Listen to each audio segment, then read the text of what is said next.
Hello, and welcome to another video from 3.5 Archive. Today, we're going to be looking at the top 10 alternate class features in D&D 3.5. These are based mostly on how powerful they are, but also on their contributions to the game in terms of fun and in character variety. For the purposes of this video, racial substitution levels along with alternate class features from Unearthed Arcana or Dragon Magazine issues will be excluded. At number 10 we have Healing Hymn, an alternate class feature for bards that replaces the Fascinate bardic music ability. Instead, you can add +1 per rank and perform to the rules for any conjuration healing spell cast near you while singing this song. This uses a daily use of bardic music, but it can be an amazing boon to the party healer. It doesn't work on spells cast from scrolls or wands, but that's fine. It does work on Lesser Restoration. At least nothing to the contrary has ever been published in errata. So it allows that spell to effectively wipe out all ability score damage instead of just a measly 1d4 like a normal casting. That can really help when your party encounters a group of shadows and end up all badly weakened, or any of the other numerous monsters that deal ability damage, and healing a few points of strength at a time just won't suffice normally. As such, Healing Hymn is a great option for bards. Fascinate is good too, but this is quite excellent for helping your party heal when they need it the most. At number 9 we have Charging Smite, an alternate class feature for Paladins from the Player's Handbook 2. It replaces the Paladin's special mount, and instead, when you smite evil on a charge attack, you deal an extra 2 damage per Paladin level to any evil creature you hit, in addition to your normal smite damage. Paladins already aren't the greatest class in D&D 3.5, with how many good ability scores they need, but investing so much into their class into a horse that they usually can't bring into the dungeon can be even more frustrating.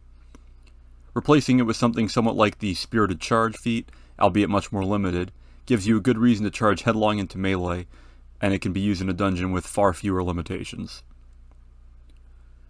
At number 8 we have Disruptive Attack, an alternative class feature for rogues to replace Uncanny Dodge. It lets them replace their sneak attack damage with a -5 penalty to armor class for 1 round. This ability works on undead and constructs just fine, as well as other creatures immune to sneak attack, so it's a great alternative to keep your rogue relevant in those fights. A -5 to armor class might seem disappointing, but that can be the equivalent of +10 damage from your power attacking fighter ally. Assuming 2 of those attacks hit, that's already roughly equivalent to 66 sneak attack damage. So while you aren't dealing damage yourself, you're allowing your allies to deal more, and that makes this feature pretty great, especially when multiplied among all of your fellow party members. At number 7 we have Metamagic Specialist, an alternate class feature for sorcerers from the Player's Handbook 2. It replaces your familiar with the ability to use metamagic feats on your sorcerer spells without increasing the casting time.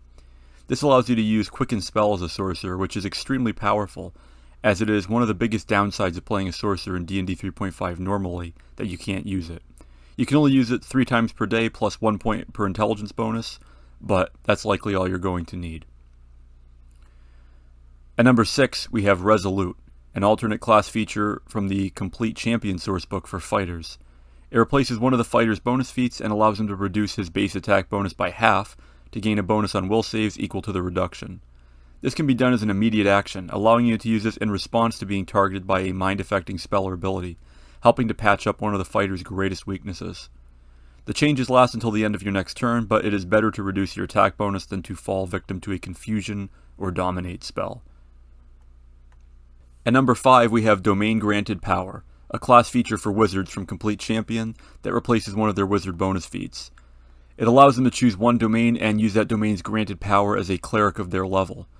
They don't get any of that domain's spells, but the domain ability is enough to make this feature extremely powerful and versatile. The Summoner domain gives you +2 caster level on summoning and calling spells. The Tyranny domain gives +1 to the DC of enchantment compulsion spells you cast. Purification domain can give you +1 caster level to abjuration spells, and Oracle domain can give you +2 caster level on divination spells. But perhaps the best option here is the Inquisition domain, which gives you +4 into spell checks. A feat that did this would be very tempting, so giving up a wizard bonus feat for this seems like more than a fair trade. And there are plenty of other cleric domain abilities that could be tempting for a wizard to have. At number 4 we have the quite popular Dungeon Crasher alternate class feature for fighters. You give up your 2nd and 6th level bonus feats for this, but in return you get a +2 bonus to AC against traps, and a +5 to strength checks to break open doors. This is fairly useful, but more useful is the extra damage you get when you bull rush an opponent into a wall or other solid object. If you do, you deal 4d6 plus double your strength bonus damage, and at level 6 this becomes 8d6 plus 3 times your strength bonus. This huge amount of damage is surprisingly easy to set up with the right build, and Dungeon Crasher fighters are very popular and memorable, and are competitive with characters that unleash a power attack with their weapon normally. At number 3 we have Immediate Magic from the Player's Handbook 2, specifically for the Abrupt Jaunt feature for Conjuration Wizards. This feature replaces a wizard's familiar and gives them an ability they can use as an immediate action once per day per point of intelligence bonus.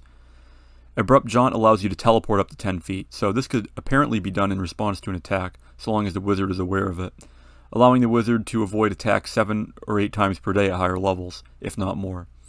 If this is allowed to work as it seems to, this could be very, very powerful. This also makes for an interesting potential level dip for a scout with good intelligence, who suggests gain the ability to get full attacks with a bow with skirmish damage. At number 2, from the Dungeonscape sourcebook, we have Penetrating Strike, a level 3 alternate class feature for rogues that replaces Trap Sense, and replaces it with something far better. Instead of a bonus that only helps when you fail at one of your class's core functions, it lets you deal half your sneak attack damage to creatures that are normally immune to precision damage. It only works while flanking, and still won't work on creatures that can't be flanked, like oozes, but it is still a very powerful, almost mandatory feature for rogues who don't want to be useless in dungeons full of undead and constructs, and for that it earns its spot on our list. Death's Ruin, a rogue alternate class feature from Complete Champion, is almost identical except it only affects undead, so Penetrating Strike takes the lead here. And finally, at number 1, we have the Spiritual Totem alternate class feature from Complete Champion, specifically because of the Lion Totem. By giving up your fast movement as Barbarian, you get one ability based on the animal you choose. The Bear Totem gives you improved grab, the Eagle Totem gives you +4 in listen and spot checks, the Fox Totem gives you +4 on hide and move silently checks, and the Wolf Totem gives you +2 on attack rolls while flanking. While the Bear and Wolf Totem bonuses are decent, the Lion Totem gives you the Pounce ability, allowing you to make a full attack on a charge. Being able to full attack after moving is hard to do in D&D 3.5, and this ability is thus extremely valuable. It's one of the only ways to get this kind of ability for a player character. Even though you have to charge, there are feats and abilities that can allow you to change direction while charging, allowing you to reach almost any foe you want to. For how integral it is to many fighter-type builds in the game, the Lion Spiritual Totem is the best alternate class feature in D&D 3.5, and thus number 1 on our list. So that's going to be it for this top 10 list. Please like, share, comment, subscribe, and so on. If I missed any alternate class features that you think are better, please let me know in the comments below. And I will see you next time here on 3.5 Archive. Thanks for watching.